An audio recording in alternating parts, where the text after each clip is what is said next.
Grinta, determinazione, voglia di vincere sono scesi qui nei campi dello Sporting Club Bassano, dove si sono giocati i regionali degli Under 13 e 14. Alberto Orso, Federica Trevisan, Giovanni Peruffo e Sofia Antolini. Questi i nomi dei nuovi campioni regionali Under 13 e Under 14, titoli conquistati sui campi dello Sporting Club Bassano. Una settimana particolarmente impegnativa per i giovanissimi tennisti veneti, sulla quale si è scatenato il meteo, ma la struttura dello Sporting è riuscita a fronteggiare temporali ed acquazzoni grazie alla dotazione di campi coperti. È stato veramente affascinante il poter utilizzare tutte le nostre strutture. Pensate che su 46 partite previste soltanto 6 siamo riusciti a giocarle all'esterno, tra cui le 4 finali, per cui anche questa volta siamo stati felici di essere scelti dalla federazione per questi campionati regionali e siamo stati altrettanto felici di poter mettere a disposizione tutte le nostre strutture anche in condizioni meteo estremamente perturbate, come purtroppo anche quest'anno è capitato.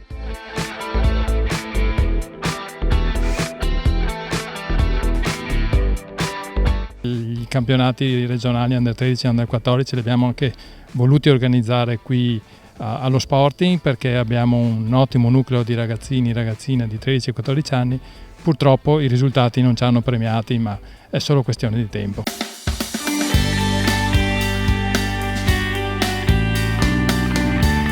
Avete anche qualche ragazzino che si distingue?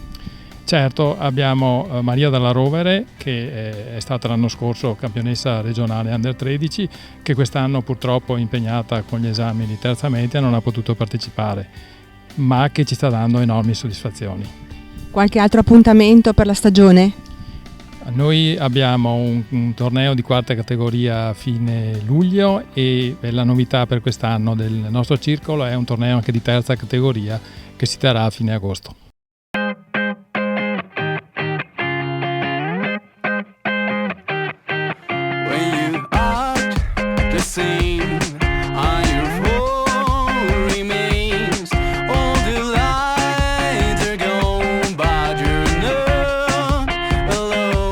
Nell'Under 13 Alberto Orso, giovane alfiere del CT Vicenza, si è imposto con un doppio 6-3 su Tommaso Bettella del CS Plebiscito, mentre nel tabellone femminile Federica Trevisan del TC Mestre ha superato Martina Muzzolon del Ferriole Montecchia col punteggio di 6-1-6-0.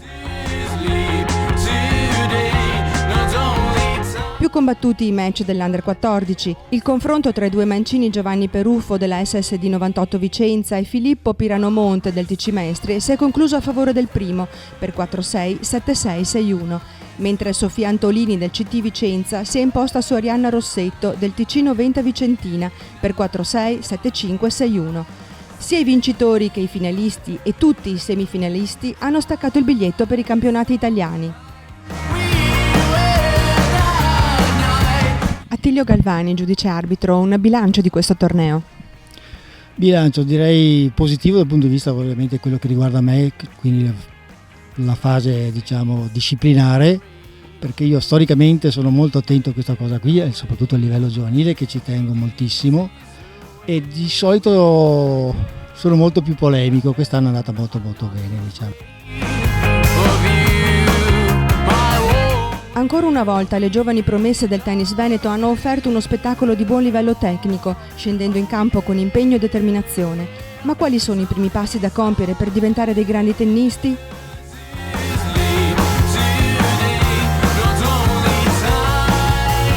È chiaro che le cose vanno fatte con le dovute cautele, cercando di non dare a loro troppa pressione e che la crescita sia sempre graduale. Quello che stiamo vedendo nei campionati regionali che ospitiamo qui allo Sporting Club Bassano ovviamente è frutto di un lavoro che parte già da lontano. Sono ragazzi che sono partiti con l'attività promozionale, dove gli obiettivi sicuramente non sono tecnici e che pian piano hanno compiuto un percorso ben più articolato.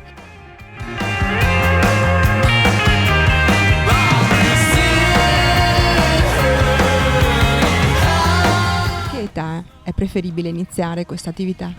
Beh, sicuramente 5-6 anni è l'età più giusta dove appunto noi maestri abbiamo l'opportunità di dare loro le basi, ma non tanto dal punto di vista tecnico quanto dal punto di vista motorio. Lavoro chiamato sgrezzamento motorio che prevede appunto attività coordinativa, psicomotricità e infondere loro le prime nozioni tecniche che pian piano andranno ad approfondire con gli anni a venire, dove inizieranno anche poi ad assaggiare le prime partite, le prime vittorie e soprattutto le prime sconfitte. L'importante è cercare fare in modo che l'ambiente circostante possa creare una sorta di entusiasmo nel bene e nel male. Tecnica, grinta, ma anche gioco e divertimento. Assolutamente, come abbiamo detto prima, gli obiettivi non devono essere tecnici, devono essere di coinvolgimento, di aggregazione e fare in modo che, come si suol dire, questo momento diventi una vera e propria palestra di vita. E poi il tennis è estremamente selettivo, si sa che non si arriva in tanti, però intanto proviamoci.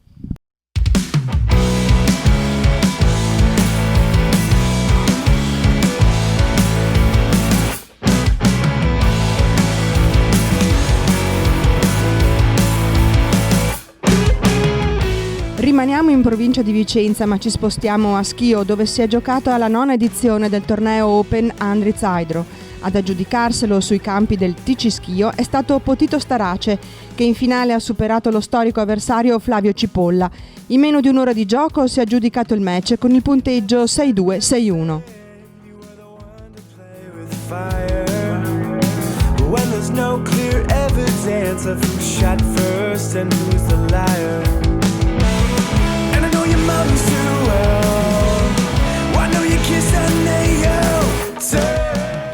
Ci siamo incontrati parecchie volte, direi, almeno forse anche una decina di volte. I parziali sono dalla parte di Potito, credo. 2 o 3 volte sono riuscito a vincere, però lui sicuramente ha vinto più volte. Oggi ha giocato molto bene, io sono partito un pochino maluccio, potevo fare meglio, certo 6-2-6-1 è finita, sicuramente avrei potuto fare meglio, però lui ha giocato molto bene, non ha sbagliato niente, è stato bravo.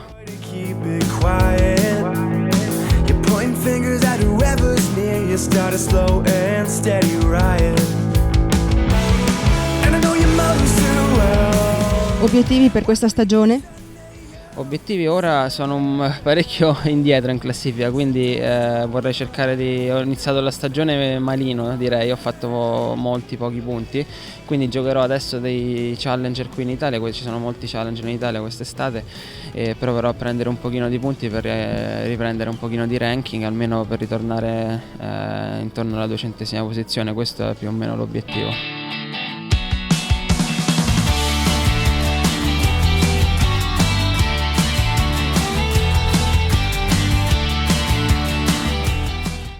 Seguita da un folto e attento pubblico, la bella finale tra i due tennisti ha concluso in gran spolvero il torneo Città di Schio, che ha regalato grandi soddisfazioni all'organizzazione sia per il notevole numero di iscritti che per il livello di gioco.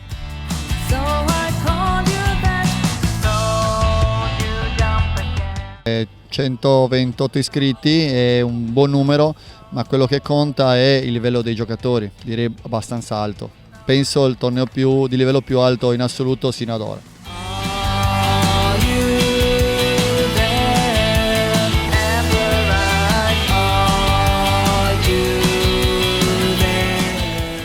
Era giusto, secondo me, anche premiare il pubblico che ogni anno ci segue e soprattutto anche lo sponsor principale che da anni continua a finanziare questo progetto, perché bisogna sempre rinnovare e continuare a crescere. C'è stato anche qualche giovane messosi in luce?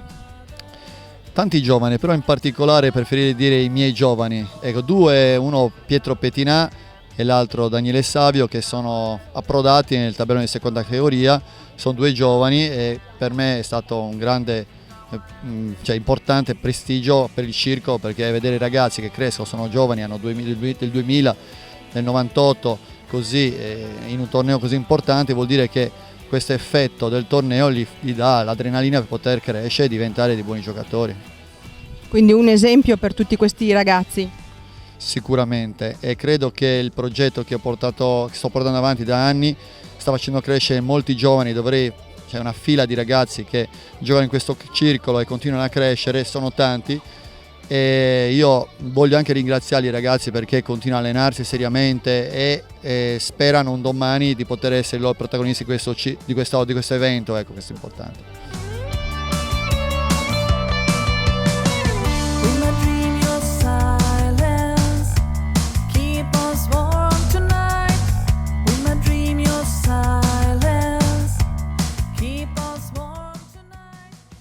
Presidente Giampaolo Calabrese, un grande evento per il TC Schio.